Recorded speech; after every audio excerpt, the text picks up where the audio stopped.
जय श्री राम।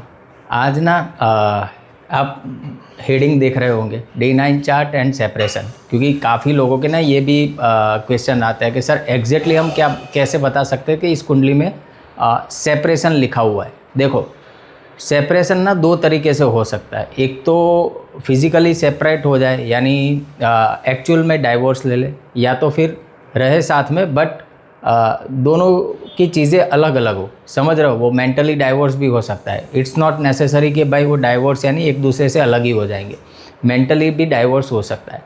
बट ऐसे कौन से कंडीशंस बनते हैं कि जो देख के हम ये प्रिडिक्शन कर सकते हैं कि भाई इस कुंडली में विवाह का सुख उतना अच्छा नहीं है, सेपरेशन यहाँ पे है ही है। ठीक है, उसके लिए 4-5 पॉइंट हमें स्टडी करने पड़ेंगे, वो सारे समझते हैं। आइए,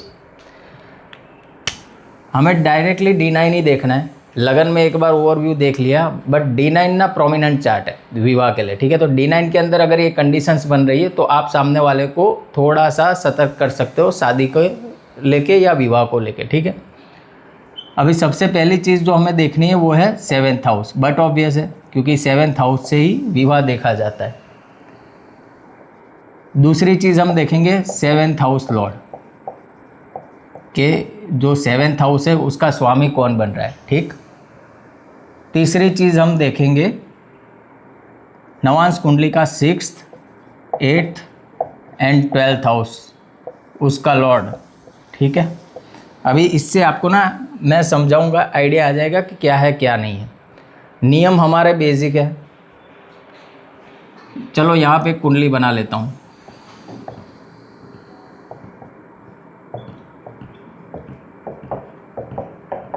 ये मेष लग्न की कुंडली बन रही है, नवांश की। ठीक है, अभी 7th हाउस, तो 7th हाउस को आपको ना उसकी हेल्थ देखनी पड़ेगी कैसी है। हेल्थ कैसे देखेंगे, कैसे हम इसको अच्छा कंसीडर करेंगे, कैसे हम इसको बुरा कंसीडर करेंगे विथ रिस्पेक्ट टू मैरिज। ठीक, तो दो नियम है। पहला नियम है बेनिफिक एसोसिएशन, दूसरा नियम है मेलिफिक एसोसिएशन।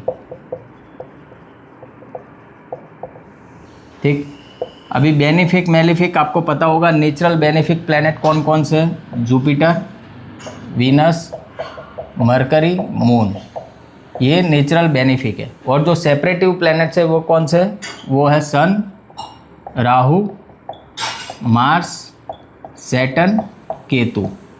ठीक, इसको आप मेलिफिक भी बोल सकते हो। तो अब हमें स्टडी क्या करना है? 7th house. सबसे पहले ये चेक करो कि 7th हाउस के अंदर अगर कोई मेलिफिक प्लैनेट है। ठीक है, हम क्योंकि पढ़ रहे हैं ना सेपरेशन, तो उसी के अकॉर्डिंग मैं बात करूँगा।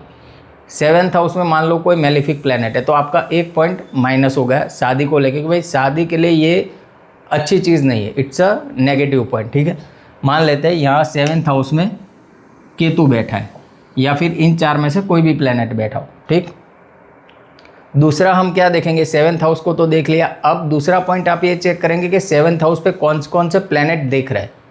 ठीक, कौन से प्लैनेट उसको एस्पेक्ट दे रहे हैं। मान लो केतु यहाँ पे बैठा है, सन यहाँ बैठा है, तो राहु यहाँ ही बैठेगा। ठीक, सैटर्न यहाँ बैठा है,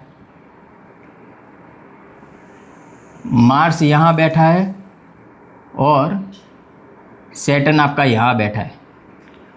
तो अब देखो आप, ये जो हाउस है ना कितना मेलिफिक एसोसिएशन में आ गया है। एक तो केतु यहाँ बैठ गया है, सबसे पहला माइनस पॉइंट के वहाँ पे एक मेलिफिक प्लैनेट बैठा है 7th हाउस में। दूसरा माइनस पॉइंट आप देखो, चारों ओर से मेलिफिक प्लैनेट उसको देख रहे हैं। सूर्य 7वें एस्पेक्ट से देख रहा है। राहु तो खैर केतु को दृष्टि नहीं जाएगी, बट सूर्य 7वें एस्पेक्ट से उसको देख रहा है। ठीक है, राहु भी देख ही रहा है, ऐसा ही कह सकते हैं हाउस को। मंगल का 4th एस्पेक्ट जा रहा है, वो भी एक नेचुरल मेलिफिक प्लैनेट है। शनि का 3rd एस्पेक्ट जा रहा है, वो भी एक नेचुरल मेलिफिक प्लैनेट है। तो दो पॉइंट तो ऐसे हो गए टोटल नेगेटिव। अगर किसी के चार्ट में, यहाँ पे तो मैंने समझाने के लिए आपको लिखा, बट मान लो यहाँ पे एक मेलिफिक प्लैनेट बैठा है, दूसरा कोई मेलिफिक उसको देख रहा है, तो भी ये ना थोड़ा प्रॉब्लमेटिक चीज़ है। ठीक है, बट क्या इससे शादी अच्छी नहीं है वो हम कंसिडर कर लेंगे? नहीं। अब दूसरे पॉइंट पे हमें आना पड़ेगा। दूसरा पॉइंट क्या है? 7th हाउस लॉर्ड को देखो। यहाँ पे 7th हाउस लॉर्ड कौन बन रहा है? वीनस। लेट सपोज वीनस आपका यहाँ पे बैठा है। ठीक है, 11th हाउस में। अभी वीनस के साथ अगर बेनिफिक एसोसिएशन हो जाए, बेनिफिक एसोसिएशन कैसे होगा, मान लो वीनस के साथ यहाँ पे जुपिटर बैठ गए, ठीक है, तो ये एक पॉजिटिव चीज़ हो गई। क्यों पॉजिटिव चीज़ हो गई, एक तो 7th हाउस लॉर्ड बेनिफिक है, उसके साथ दूसरा एक बेनिफिक कंजक्ट हो गया जो 9th हाउस लॉर्ड है, ठीक। तो चलो 9th हाउस के ऊपर से एक और चीज़ याद आई, यहाँ पे हम ना 9th हाउस को भी कंसीडर करेंगे कि 9th हाउस की हेल्थ कैसी है। यहाँ पे हाउस लॉर्ड को नहीं लेना है, सिर्फ 9th हाउस को लेना है, वो मैं समझाता हूँ आगे कैसे होगा। सुनो, 7th हाउस लॉर्ड वीनस जाके 11th हाउस में बैठा है, उसके साथ 9th हाउस लॉर्ड है, एक पॉजिटिव चीज़ है। अभी इस कंडीशन में क्या हो सकता है पता है, मेलिफिक का एस्पेक्ट भी आ रहा है, बेनिफिक भी एस्पेक्ट आ रहा है, तो क्या होगा, झगड़ा होगा, खूब होगा, बट बात डाइवोर्स तक नहीं पहुँचेगी, क्योंकि जुपिटर संभाल के बैठा है। जो विवाह का धर्म दिखाता है जो हाउस, उसका लॉर्ड जाके बैठा है वीनस के साथ, नो डाउट वो 12th हाउस का भी लॉर्ड है। तो क्या करेगा, देखो एक नियम याद रखो, जब 6ठे 8वें और 12वें, ठीक है, ये लॉर्ड आपके 7th हाउस लॉर्ड के साथ बैठ गए ना, तो दो कंडीशन हो सकती है। अगर ये नेचुरल बेनिफिक प्लैनेट है तो क्या करेंगे, प्रॉब्लम्स तो देंगे, यानी ये वही वाली बात है कि लोग ना आपका मज़ा लेंगे, यानी आप दोनों झगड़ रहे हो, लोग शांति से तमाशा देखेंगे, समझ रहे हो। जब बेनिफिक होगा, 6 8 12 का स्वामी बेनिफिक होगा, क्योंकि वो उसका नैसर्गिक स्वभाव तो नहीं भूलेगा ना, वो थोड़ी तो शुभता ऐड करेगा, बट हाँ दुस्थानों का मालिक है तो वो भी कसर नहीं छोड़ेगा, बट डाइवोर्स तक नहीं पहुंचा सकता वो, ठीक। जैसे मेलिफिक किया है तुरंत तोड़ देगा।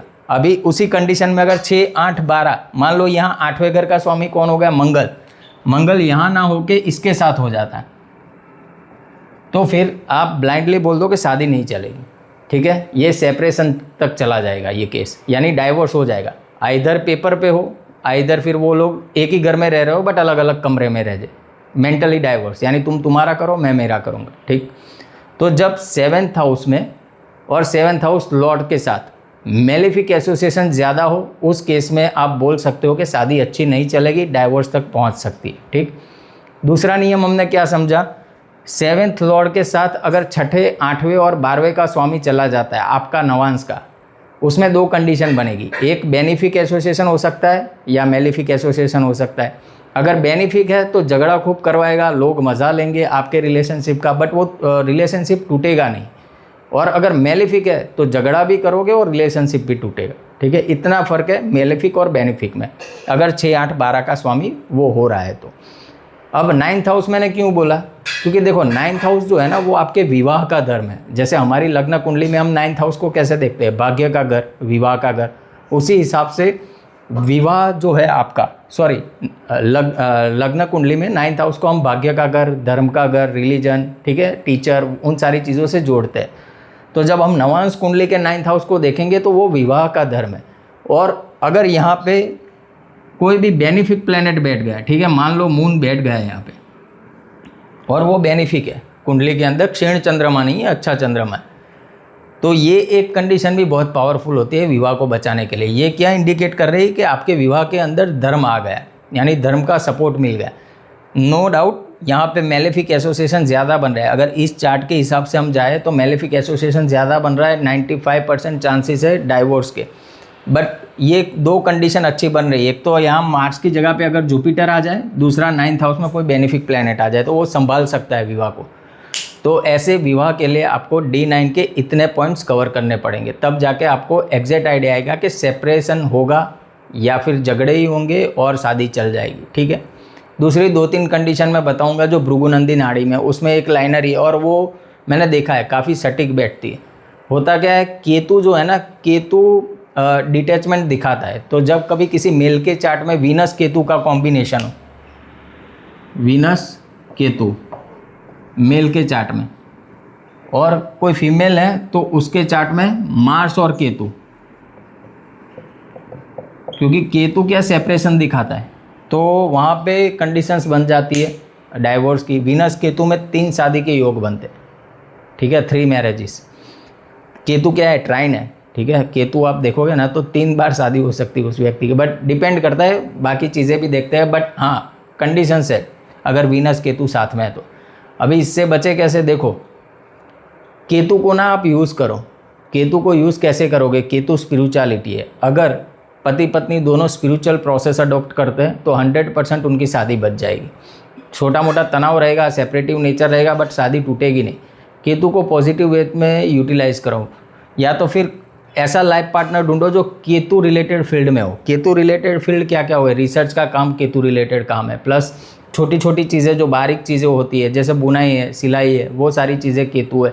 लंबी पतली कोई भी चीज़ों का काम करो तो वो भी केतु है। पाइपिंग वगैरह का काम करो, वायरिंग का काम करो, ठीक है। तो ये सारी चीज़ें क्या है ना, थोड़ा बेनिफिक आस्पेक्ट, यानी बेनिफिक तो नहीं बट पैसिफाई करेगी इस कॉम्बिनेशंस को, बिकॉज आप केतु को यूटिलाइज कर रहे हो।